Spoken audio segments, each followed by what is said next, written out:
En mi presentación, específicamente sobre el libro, voy a tocar algunos aspectos. El libro cubre muchas partes. La primera parte es una presentación de los aspectos macro de la situación en Latinoamérica y el Caribe, en el cual incluimos aspectos relativos a dónde está y la evolución de la situación de los sistemas impositivos tributarios en la región. Incluye aspectos sobre tributaciones específicas, inclusive la implicancia que tiene para decisiones de política en materia fiscal. Y también toca aspectos de tributación a nivel subnacional, como así también de administración tributaria. Y la segunda parte se concentra en los impuestos más importantes, la base del sistema impositivo en la región, impuesto por impuesto, con unos detalles específicos, con el objetivo fundamental de informar para tener un debate más informado, basado en análisis, de manera tal de que las medidas de política fiscal estén basadas en este debate y en comparaciones a través de la región. El libro se llama Recaudar no basta. ¿Por qué? Porque el objetivo fundamental es ir más allá de la cuestión hacendaria o facendaria recaudatoria exclusivamente del análisis. Es tratar de buscar o utilizar el sistema impositivo con un nuevo enfoque, con un enfoque de desarrollo económico y social, directamente influenciando esto o soportando las bases para que esto se realice. Bueno, este es el índice, no voy a ir en detalles en esto, ya ustedes los tienen contigo, acá hay algunos ejemplares del libro. Nuevamente, el objetivo del libro es ir más allá del aspecto hacendario y concentrarse en cómo se puede combatir las inequidades en la región. Ustedes saben que Latinoamérica y el Caribe es la región más desigual en el mundo, medida a través del coeficiente Gini. Cómo el sistema impositivo puede ayudar a la productividad. También ustedes saben el crecimiento económico en la región en promedio por los últimos 20 años es aproximadamente del 3.5 anual. Esto comparado muy por debajo de los crecimientos de los países de Asia, China, que en 25 años, por ejemplo, ha crecido en un promedio del 10%. Entonces, en términos reales, y uno de los motivos que está detrás de este bajo crecimiento es la baja productividad de los factores de la producción y especialmente el factor del trabajo. Y por último, un aspecto de cómo apostar el futuro de manera tal de que el sistema impositivo pueda no solamente ayudar a los ciudadanos de hoy, pero también preservar tanto el medio ambiente como los recursos naturales para el beneficio de las generaciones futuras. Y esto es lo que está tratando en este análisis, ¿no? Dos temas en esta presentación. Hay aquellos que hemos trabajado en la región, así como todos ustedes. Siempre hay algunos mitos y esos mitos fuimos lo que tratamos de buscarlo en este análisis. Y por último, concluir la presentación con unos aspectos fundamentales de propuestas de reformas para incentivar el debate de los mismos. Tres mitos. Uno, que la carga impositiva es baja, esto es cierto o no. Segundo, que los impuestos en la región son regresivos. Y tercero, que hay una evasión alarmante. Aquellos que hemos trabajado en la región, en cierta forma, estos tres mitos siempre han aparecido. Entonces, lo que nosotros queremos hacer, ver si los mismos continúan siendo mitos o hay otra realidad. Primer mito, que la carga impositiva es baja. Y para evitar sospechas, la conclusión es que esta es una realidad aún hoy en la región. La carga impositiva en promedio para la región de Latinoamérica y el Caribe, y acá hay obviamente varianzas significativas a través de países, es que sí, y especialmente en el impuesto a la renta personal. Pero, no obstante esto, los últimos 20 años, la región ha realizado un inmenso esfuerzo en el aumento de la carga impositiva y como resultado de ello, en estos últimos años, el incremento en la carga impositiva ha sido la mayor en el mundo. ¿Por qué decimos que la carga impositiva es baja? Una comparación simple, nuevamente comparando con otras regiones o comparando con los países de la OECD. En América y el Caribe, el promedio de la carga impositiva medida como porcentaje del PIB es aproximadamente el 17%. Esto se compara muy por debajo a la OECD, a los países de Europa del Este, y está más o menos en par con Asia y con África. No obstante, cuando medimos el grado de desarrollo de la región comparados con otras regiones, vemos que hay un potencial impositivo por el ingreso medido por el ingreso per cápita de aproximadamente un 3% porcentuales del PIB. Ahora, si ampliamos la medición de la carga impositiva y consideramos la presión fiscal ajustada, que incluye no solamente los ingresos tributarios netos, sino también las contribuciones en la seguridad social y de los recursos naturales, entonces, con esta definición, el promedio de América Latina incrementa aproximadamente al 25% del producto. Esto se compara aproximadamente con el 35% de los países de la OECD. O sea, están todavía significativamente por debajo, pero hay un incremento significativo al expandir la medición de la carga impositiva. No obstante esto, la presión fiscal ubicada per cápita es aún 10 veces menor que el promedio de la OECD. Esta es la medición. En promedio, los países de la OECD pagan aproximadamente $16.000 per cápita por carga impositiva. En la región, en promedio, se paga $1.600 per cápita. Esto es lo que establece este gráfico especialmente, y acá medimos cómo ha habido esa evolución en la carga fiscal ajustada para los países de la OECD para el periodo 90-94 y para el periodo del 2006 al 2010 hay prácticamente un incremento mínimo, alrededor del 35% del Producto Bruto Interno, mientras que en la región hay un incremento significativo que va aproximadamente del 17% para el periodo 90-94 al casi el 24-25% para el periodo 2006. Okay. Perfecto. Para el periodo 2006-2010. Y esta es una evolución de varios países en la muestra y que también en la mayoría de los países hubo un incremento a través del año. La información también nos indica que hay una convergencia hacia la OECD.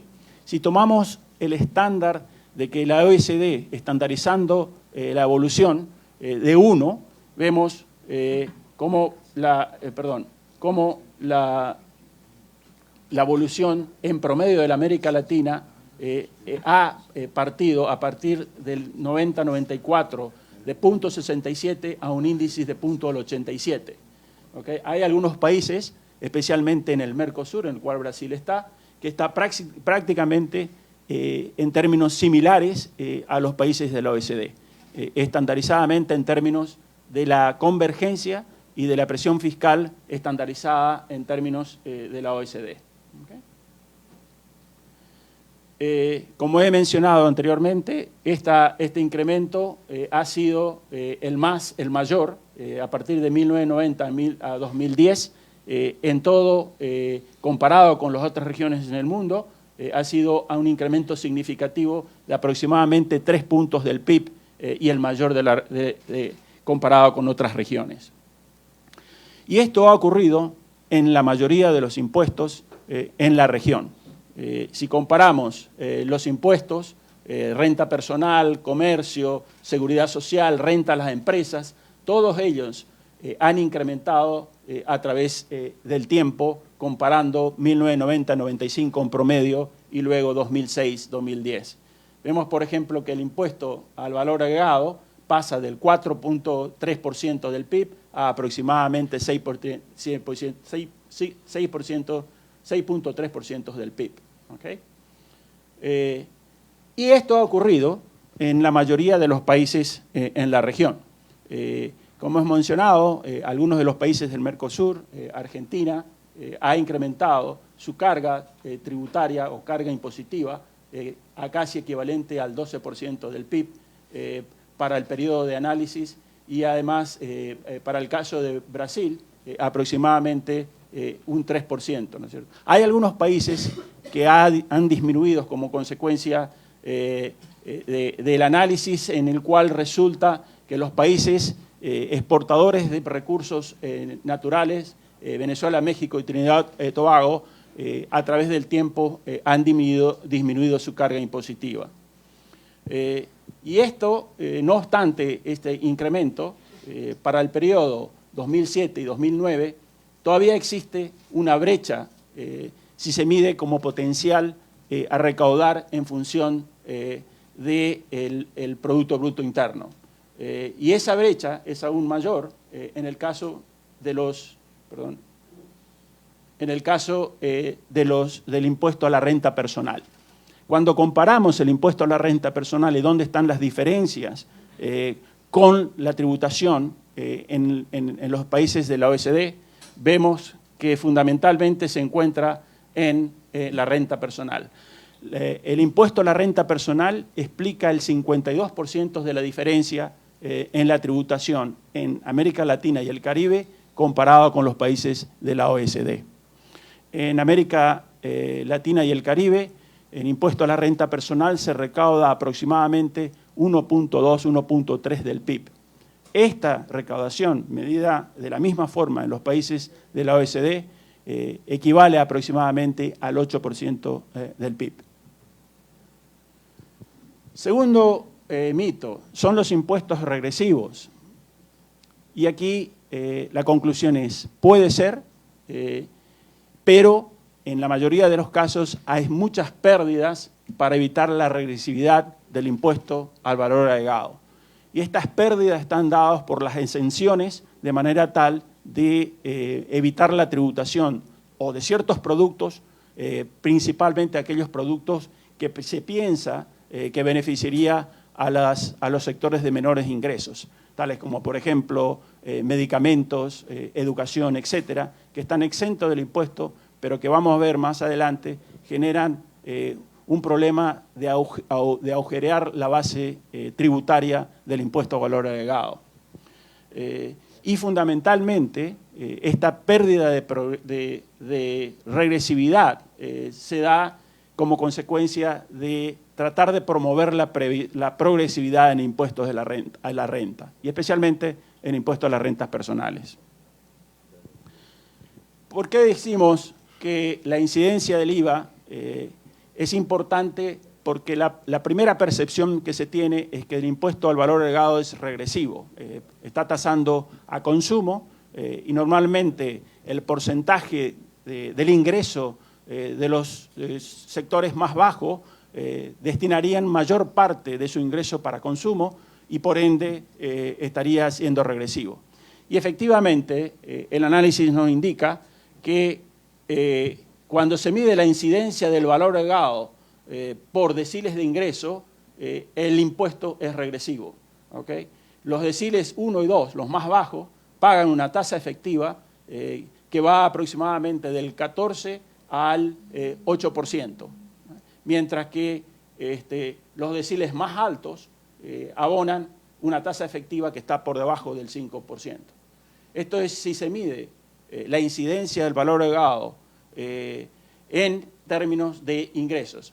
Ahora, si medimos la incidencia del valor agregado en términos al consumo, que efectivamente consumo es una mejor medida, es un mejor proxy para ingresos permanentes. En ese caso, el impuesto es un poco progresivo, pero cambia totalmente, especialmente para los consumidores de los ingresos más bajos. ¿Okay?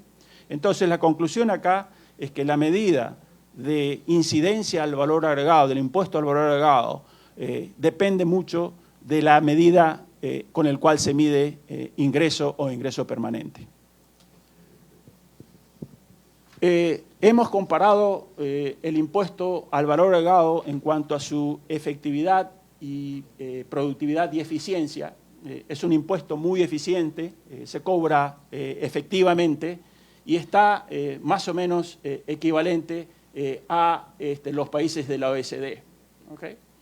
Ahora, cuando se calcula el impuesto en función a consumo, excluyendo la parte que está exenta del impuesto, que es C-efficiency,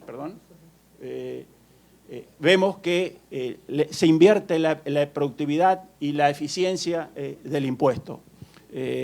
Entonces, nuevamente, la medida con cual se mide la efectividad y la eficiencia del impuesto influye en los resultados de productividad y eficiencia. Como hemos mencionado anteriormente, se trata de evitar la regresividad de los impuestos a través de exenciones que constituyen los gastos tributarios correspondientes. Y ese es un gran esfuerzo que existe en la mayoría de los países. Un sistema de exenciones o de gastos tributarios eficiente tendría que tener una situación en esta parte de los ejes, ¿okay? Donde el gasto tributario como porcentaje de la recaudación es relativamente bajo y la medición de quiénes son los que se benefician tendría que ser en esta zona, que está representando el ratio de la alícuota de los deciles 1-2 con respecto a la alícuota de los deciles más altos de la distribución del ingreso. Como vemos en este caso, hay algunos países que tienen gastos tributarios relativamente bajos, como es el caso de Perú, pero que están beneficiando fundamentalmente a los consumidores o a los tributantes de los ingresos más altos. ¿Okay? Hay otros países en la región, como por ejemplo Costa Rica, en el cual hay un gasto tributario altísimo y tampoco beneficia significativamente a los tributantes de mayores ingresos. Por último, en cuanto al impuesto a la renta personal, es un gran diseño en los papeles, pero la tributación es relativamente baja. Y esto se genera fundamentalmente por tres aspectos. Uno, la construcción del impuesto a la renta, tanto en la estructura como en las tasas, están por debajo cuando se comparan con otros países de ingresos medios en la región. Este gráfico lo que nos indica es que para aquellos tributantes que ganan 1.5, un nivel de renta en número de veces de ingresos per cápita, no tributa nada, y en el otro extremo y por toda la distribución de la curva está por debajo cuando se compara con otros países de ingresos medios de la región. Segundo problema es que existe una gran exenciones de tributación en el impuesto a la renta personal. Y esto lleva a que las recaudaciones por este concepto sea aproximadamente el 1.3 del PIB comparado con otros países y que solamente tributan los tributantes que están en la distribución más alta del ingreso. Y la tributación efectiva de estos tributantes representan aproximadamente el 4%.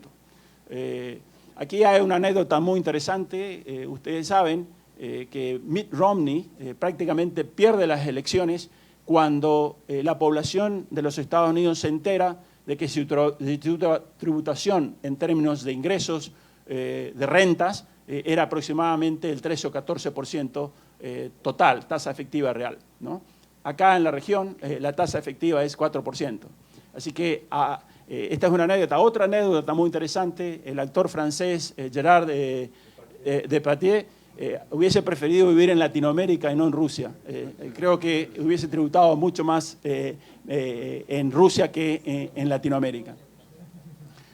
Hicimos una comparación de cómo se compara un tributante medio que pertenece a la distribución del sexto decil y vemos que en este caso, comparado con un tributante de la OECD, vemos que tributa muy por debajo en cuanto al ingreso per cápita y tributa más o menos igual en cuanto a las contribuciones sociales. Entonces, en síntesis, ¿qué tenemos? Tenemos un sistema en promedio progresivo en la región, pero que termina siendo un cascarón vacío por la estructura que se hace, por las exenciones, los gastos tributarios, y que hacen que existan deducciones generosas y que no se tributen como consecuencia de ello. Entonces, esto indica el porcentaje de tributación que realizan en promedio. El 80% de la población paga prácticamente 0% y el muy rico paga solo el 4%. ¿Okay? Entonces, el diseño es pobre, las deducciones generosas y además hay una alta evasión. Hicimos un análisis ex ante y ex post en cuanto a la incidencia del impuesto en la progresividad real y evidentemente no existe ningún cambio, es aproximadamente 0.008, es insignificante la incidencia del impuesto. Por lo tanto, la construcción es progresivo en papel, pero sin ningún poder redistributivo real. Tercer mito, es la evasión alarmante. Y acá, nuevamente, la respuesta es que es una realidad, es sí. Especialmente en renta y dentro de renta, especialmente en el impuesto a la renta personal, y es menor en el caso del impuesto al valor agregado. El impuesto a las empresas, o impuesto a la renta, las empresas evade aproximadamente el 55% del potencial a recaudar. El impuesto a las personas, a las rentas de las personas, evade aproximadamente el 50% del potencial a recaudar.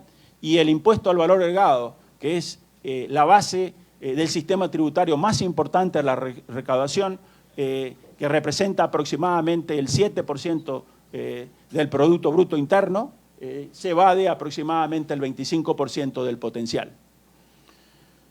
¿Y por qué se da esto? Además de la complicidad y de las dificultades en el diseño del sistema tributario, con exenciones múltiples, con complejidades en los sistemas tributarios, tanto de valor agregado como impuesto a la renta o como otros impuestos, hace que la administración tributaria sea muy difícil de implementar. En América Latina, el 10% de la población están registrados de alguna forma formalmente como contribuyentes tributarios. Esto se compara con el caso de los países de la OECD con el 60% de la población. ¿Qué está detrás de esto? Detrás de esto está un mercado informal altísimo, actividades informales que son muy difíciles de controlar y de tributar y que escapan a la capacidad de las administraciones tributarias de poder llevar un control. Y además de esto, existen una serie de exenciones que hacen que los contribuyentes no contribuyan o estén exentos o fuera del sistema tributario correspondiente. Y por último, la administración tributaria efectivamente realiza en promedio solamente un 3% de auditorías masivas. Recuerden, esto es el 3% sobre el 10% de la población, y esto está sesgado porque normalmente las auditorías van enfocadas especialmente hacia los grandes contribuyentes. Entonces escapa la mayoría de los contribuyentes y está sesgado por el objetivo fundamental de recaudación enfocado hacia los grandes contribuyentes. Y de ese 3% de auditorías masivas, el 0.2% se hacen auditorías en profundidad. Esto es, visitas in situ, visitas de hacer seguimiento a lo que se ha percibido de problemas de recaudación o evasión fiscal. No obstante esto, ha habido una serie de evoluciones o intentos en la región de reformas impositivas. Esto ha sintetizado en esta forma, en este gráfico, de 1990 al 2004, hubo esfuerzos en el impuesto a las rentas de las empresas, en el impuesto a las personas, en el impuesto a valor agregado, y esto indica modificaciones en porcentajes de aumento a la base o tasa impositiva, y también indica una síntesis de los esfuerzos de número total de reformas que se ha tratado en la región. Obviamente detrás de esto, y en el libro se trata, hay una serie de elementos de economía política que hace que las reformas o las propuestas de reformas sean afectadas por esta dinámica de negociaciones de los grupos de intereses y de necesariamente de economía política, que es lo que influye finalmente en el resultado final de las reformas y de las legislaciones correspondientes. También hubo avances en impuestos verdes, uno de los objetivos que hemos mencionado anteriormente, al 2009 prácticamente había muy poco, hoy se está pensando en algunos impuestos verdes de manera tal de proteger al medio ambiente, perdón. Varios países en la región han avanzado en este tema. Y por último, es necesario continuar los esfuerzos de incorporar a la informalidad al sector formal de la economía. El año pasado, el tema fundamental del trabajo del libro del banco fue la productividad en la región. Y aquí surge fundamentalmente de que está afectando, como he mencionado al comienzo, el crecimiento sostenible de las economías en la región. Uno de los elementos en el cual surge muy fuertemente es que el sector informal es menos productivo que el sector formal. Y como ejemplo, hemos comparado algunos de los países de la región con otros países de la OECD e inclusive otros países de ingresos medios, y vemos en la región, por ejemplo, Brasil con una economía informal, especialmente en el mercado laboral, significativamente alta, que obviamente está afectando la productividad y el crecimiento potencial de la economía. Entonces, ese es un esfuerzo a tratar, hay unas propuestas concretas de cómo podríamos facilitar e incorporar paulatinamente la informalidad y convertirla en aspectos de la economía formal de manera tal de no solamente favorecer a aquellos que pasan a la formalidad, sino también incrementar la productividad y el crecimiento de la economía en la región. Para concluir, algunos aspectos que surgen del análisis como propuestas de reformas de políticas a tener en cuenta o para iniciar el debate o continuar el debate en el mismo. En el impuesto a las personas, en la renta a las personas, creo que hay un campo significativo para reducir el nivel de las exenciones, reducir los gastos tributarios. Hay que limitar las deducciones progresivamente y es factible de adoptar lo que hemos llamado un impuesto a la renta dual, en el cual se grava diferenciadamente el impuesto a la renta proveniente del trabajo y el impuesto a las rentas provenientes de las inversiones de capital, a la renta personal. En la región, en muchos de los países, los ingresos provenientes de la renta del capital personal, provenientes de inversiones, provenientes de los dividendos de stocks, provenientes de transacciones financieras que generan intereses, las rentas de alquiler, están exentos del impuesto a la renta personal. Entonces ahí hay un campo significativo. Esta es una de las grandes diferencias con los países de la OECD y por ende esa base imponible en la OECD es mucho más amplia porque incluye los impuestos y grava a la renta personal proveniente de inversiones de capital. En cuanto al impuesto a las empresas, que no lo he considerado en detalle en esta presentación aquí, pero sí que hay más detalles en el libro. Es posible eliminar regímenes especiales, especialmente aquellos regímenes especiales de tratamiento para los sectores informales, pequeñas o medianas empresas, y hacer un esfuerzo paulatinamente para incorporarle al régimen general. Las contribuciones y el recaudo exclusivamente de los sectores de micro empresas, pequeñas y medianas empresas, es relativamente bajo, es prácticamente insignificante, representa aproximadamente 1.5% del PIB.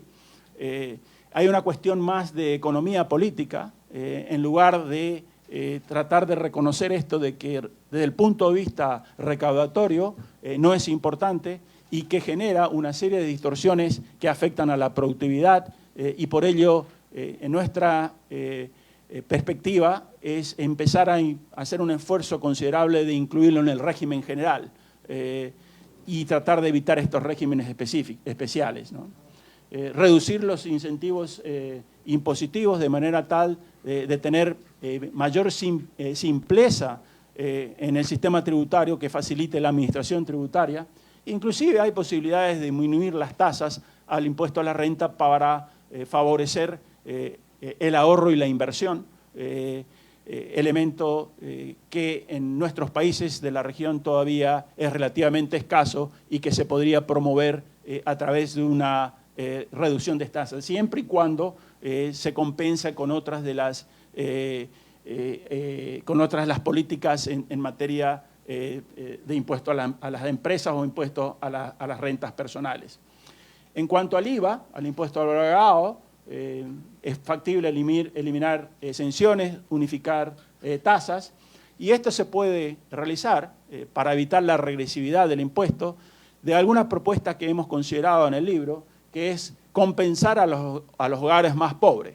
O sea, hacer transferencias, transparentar las transferencias en lugar de buscar exenciones o establecer tasas diferenciadas. Nosotros llamamos en el libro el IVA personalizado. Eso es muy factible en países que son bastante sofisticados, como México o Brasil, porque se puede gravar a todos los consumidores y luego retornar a aquellos consumidores de los ingresos más bajos en función de evitar la regresividad del impuesto. Y por último, también se puede hacer un esfuerzo de reducir el impuesto a la nómina.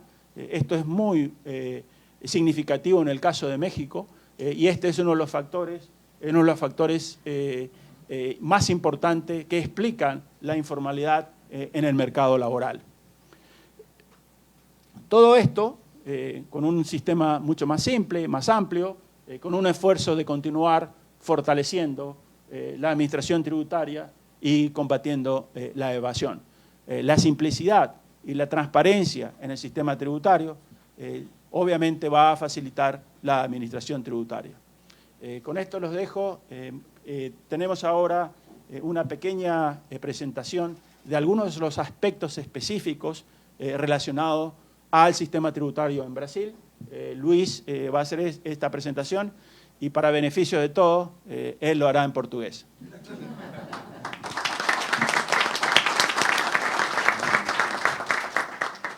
Basicamente, a ideia foi pouco, como essa apresentação é no Brasil, eu selecionei alguns gráficos apresentados no livro, alguns até coincidem com a apresentação do Vicente, que obviamente não pode abarcar todos os aspectos, todos os gráficos e tabelas que estão no livro, mas alguns em que o Brasil um pouco se destaca. E só para, inclusive, ajudar o debate que vem em seguida, porque eu acho que os especialistas brasileiros, eu já estou fora há muito tempo, podem ter melhor ideia do que eu posso até especular, e vou especular um pouco, por que o Brasil tem algumas diferenças significativas em relação ao conjunto da América Latina.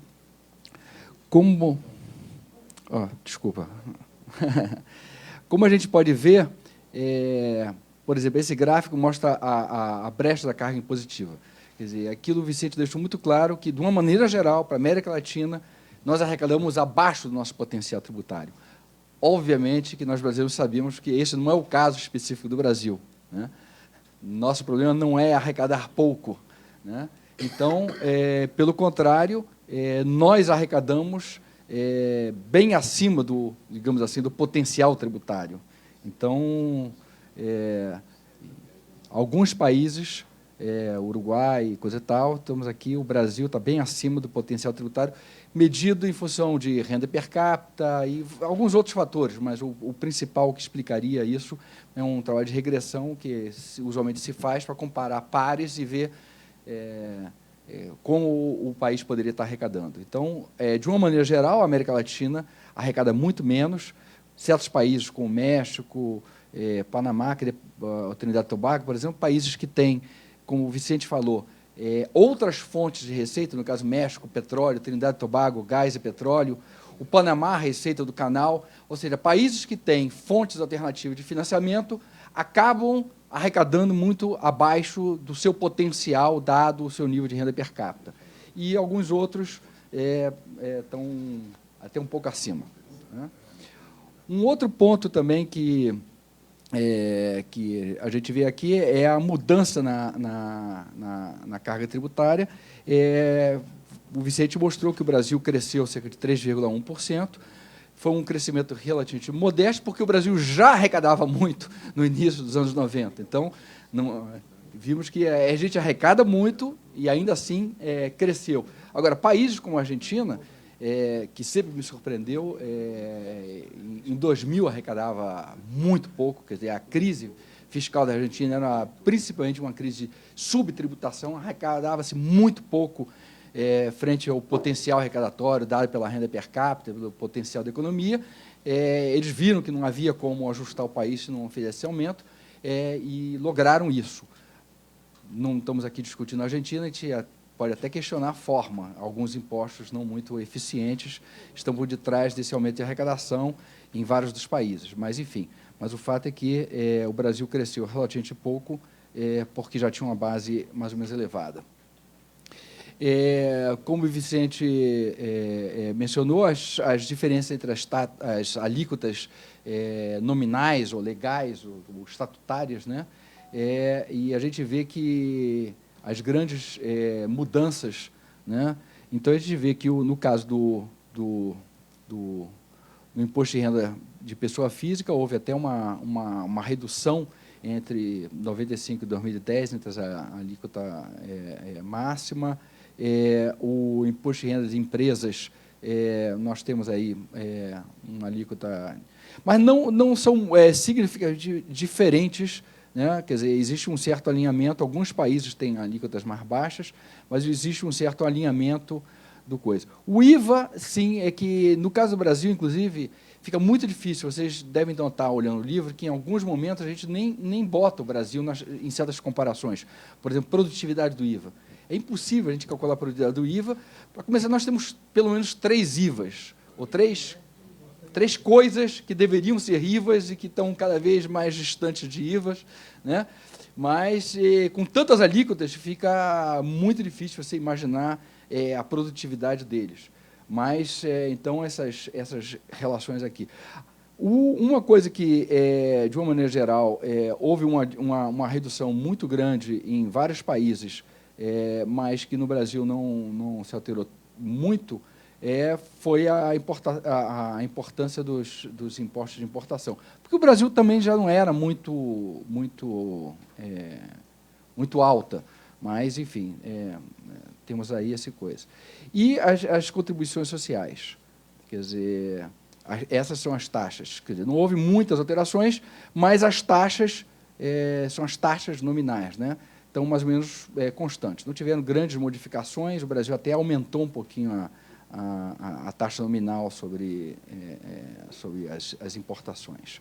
Não houve grandes alterações.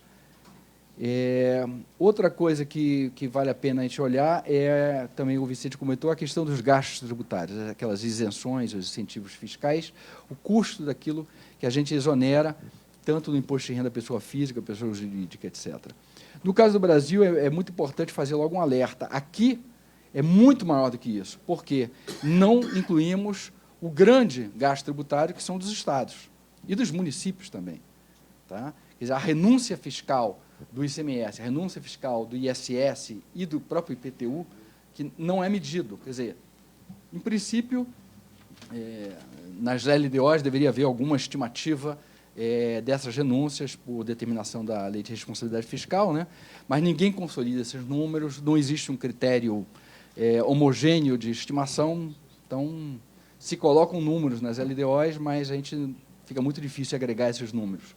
E, de qualquer maneira, os dados informados pela Receita Federal para a renúncia fiscal, isso que é muito, de uma maneira geral, principalmente a partir daqui, aumentou muito. A gente sabe, nós brasileiros sabemos que muito disso está relacionado aos incentivos fiscais para tentar aumentar o consumo, redução de tributação de IPI, linha branca, automóveis, coisas do gênero, mas o fato é que foi uma tendência inversa, quer dizer, países como Chile, Peru, por exemplo, tem feito um esforço, principalmente nos últimos anos, para reduzir isso.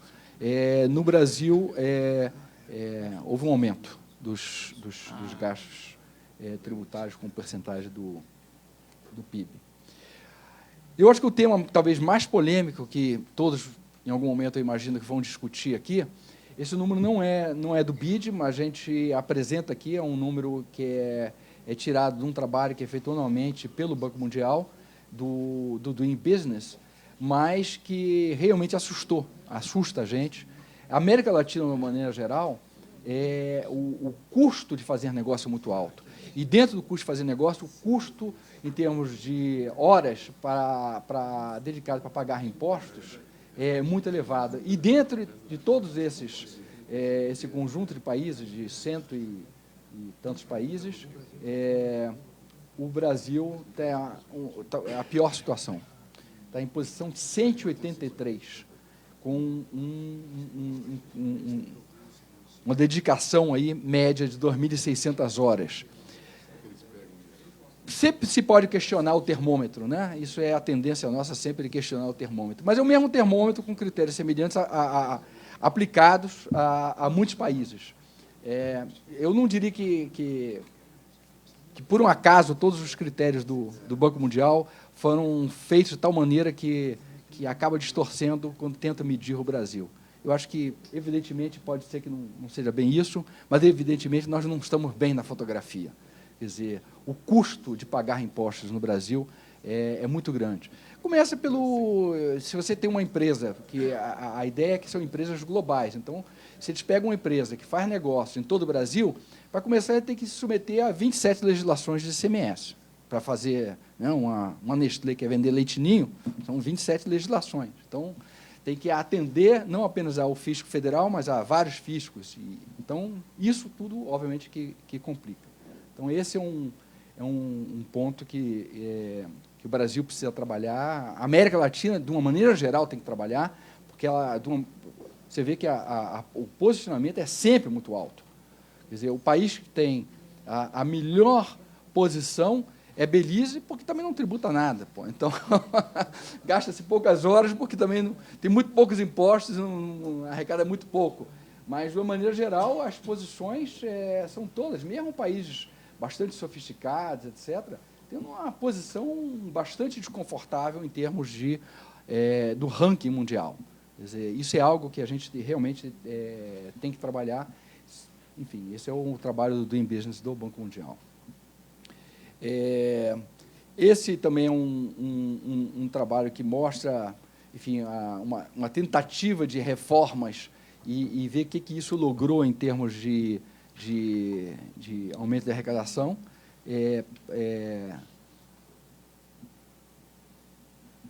É difícil fazer esse tipo de conta, né? Porque reformas são reformas, pode ser uma reforminha, uma reformona, são todas consideradas uma reforma. Mas, de uma maneira geral, tende a mostrar que se fez muito trabalho, muitas reformas, sem aumentos significativos das receitas. Quer dizer, e, finalmente, não sei se é finalmente, mas estamos quase chegando ao final, mostrar que um ponto também que eu acho que o Vicente comentou aqui, que é uma das grandes deficiências, e isso no livro discute, tem todo um capítulo, diz respeito à questão dos estabilizadores automáticos. O grande problema que nós identificamos na América Latina é a volatilidade das suas receitas tributárias. Claro que, como muitos países são muito dependentes, como a gente viu, de tributação ou de receitas de commodities ou de exportação de petróleo, minerais, ou seja, bens, exportações de produtos não renováveis, etc., que são muito voláteis, isso faz com que esse seja o grande drama. E a gente vê historicamente, se a gente plota, e o livro mostra, a OECD mostra a maior parte dos países, a montanha-russa, que, de uma maneira geral, é a América Latina. Nós somos muito sensíveis e não temos a capacidade de ajustar.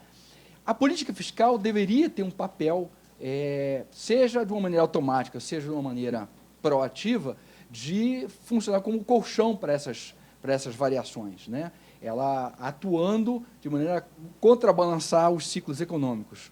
E o que a gente vê é que, basicamente, as políticas fiscais são, na América Latina, tradicionalmente têm sido muito mais procíclicas do que anticíclicas. E os estabilizadores automáticos, que deveriam ter, por exemplo, o imposto de renda da pessoa física, é um grande estabilizador automático, porque ele reduziria enfim, o impacto de uma redução da renda, e como ele não tem nenhuma importância significativa na América Latina, acaba não atuando. Quer dizer, um imposto que tem um potencial de funcionar como estabilizador automático não funciona porque ele é irrelevante, arrecada muito pouco na América Latina. Então, eu acho que isso também é uma demonstração de que isso é algo que precisaríamos melhorar do desenho do nosso sistema tributário para que a coisa funcionasse melhor. Outro é a questão da tributação subnacional. O Brasil tem uma posição de destaque, porque sabemos por quê, por causa do nosso ICMS, que sozinho arrecada 7% do PIB, então, de uma maneira geral, arrecadamos muito. Mas, ainda assim, existe um desbalanço vertical muito grande, ou seja, apesar de que arrecadamos muito, como se gasta a nível subnacional muito, existe uma brecha ainda bastante grande. Claro que essa brecha, proporcionalmente ao total, é monumental em países como o México. Quer dizer, o México gasta menos do PIB, mas o que eles arrecadam, os governos subnacionais, é muito pouco, né? Então, esse é um problema muito grande, que existem sempre discussões sobre o desenho dos sistemas de transferências intergovernamentais para evitar a preguiça fiscal e coisas desse tipo. Esse é um tema quente na América Latina. No Brasil, menos, quer dizer, de uma maneira geral, está mais equilibrado. O Brasil arrecada mais de metade do total do gasto público subnacional, mas, ainda assim, existe uma brecha significativa. Sabemos que as diferenças entre entes subnacionais do Brasil é significativa, entre a capacidade arrecadatória e as responsabilidades de gasto, e, portanto, sempre vai haver uma necessidade de sistemas de transferências intergovernamentais. E, bem, e aqui, o gasto, os recursos próprios e o desbalanço. A gente vê que isso é basicamente aquele gráfico em números.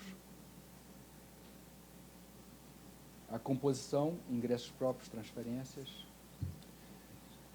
Esse é o último ponto. O Vicente comentou aqui.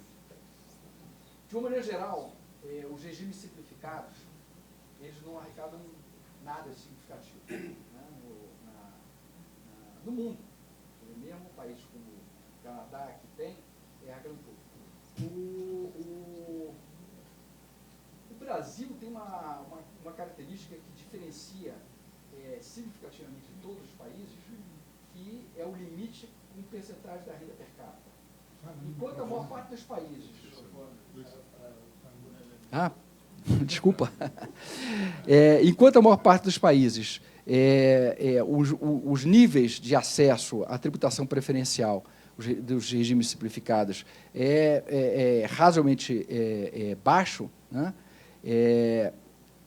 No caso do Brasil, consideramos empresas enquadradas nos regimes simplificados, empresas com níveis de receita de mais de $1 milhão, valores bastante significativos. Quer dizer, isso é um dos pontos.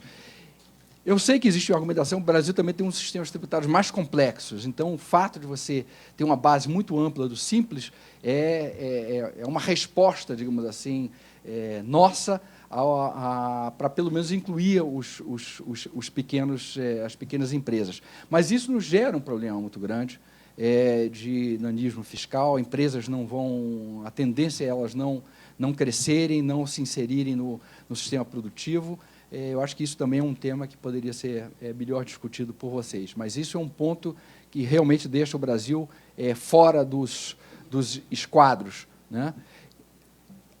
Inclusive em termos de arrecadação, quer dizer, é o país que arrecada mais, não estou dizendo que não arrecada quase 1% do PIB, né? Agora, a verdade é que países, outros com regimes muito...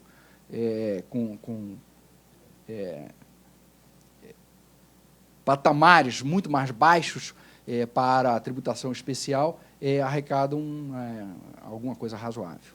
Tá? Então, é isso.